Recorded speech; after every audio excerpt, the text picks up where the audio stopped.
Dolomite Hills, where generally speaking we have very shallow soils. Our soil series that is volcanic is called Nikaya. The one you're probably more familiar with is called Jory, which is more up in this area, the Red Hills of Dundee. And so the difference there is going to be about depth. It's actually exactly the same parent material, it's just much shallower here. So while what Mark was saying about volcanic soils holding more water is true, we have less soil. And so we'll go into spring at field capacity, so you couldn't possibly shove more water in there, which is when it starts to sort of roll down the hill. But then we will dry down usually sometime in July. And that is actually a beautiful thing for us, because generally speaking, everything that you're seeing happening right here, we can talk about this later, Mark. Yeah. I'm just gonna take that. You want that one anyway. This is essentially what was formed last year. So this is all predetermined. And this is what Mark was referring to, the difference between a perennial plant, which is what a grapevine is, and an annual plant. So an annual plant is going to do its whole entire job in the 1 year. Yeah. A perennial plant has to think about next year. And that's why it's woody, because it needs to have permanent structure.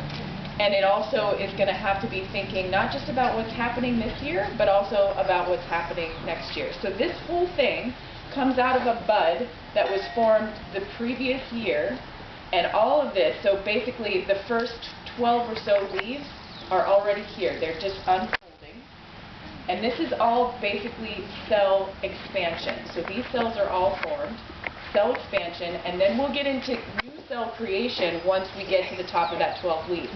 And some places, you just get those 12 leaves and then you're done, because it all depends on the signals that are going back and forth in the plant. If you think about everything that we care about, it's just a basically, wow, see, he doesn't care. It's all about you guys, okay? These are the shitty ones.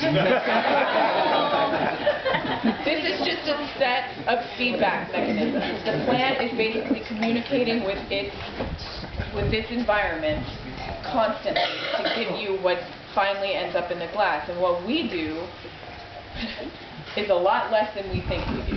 We basically can only affect these things at very specific points along the way and hope that we've set it up appropriately to begin with. I mean, first of all, if you believe in these wines, if you love Pinot Noir, if you love Chardonnay, if you believe in the word terroir or provenance, you have to believe also that you couldn't just put these anywhere and they would make something spectacular. There are very few places in the world that are capable of making something truly special, and the gift is when you find that place. You've got free hands. And there are probably parts on your own property that you've identified as being uniquely special, and then there will be even smaller pieces of that that are even more special.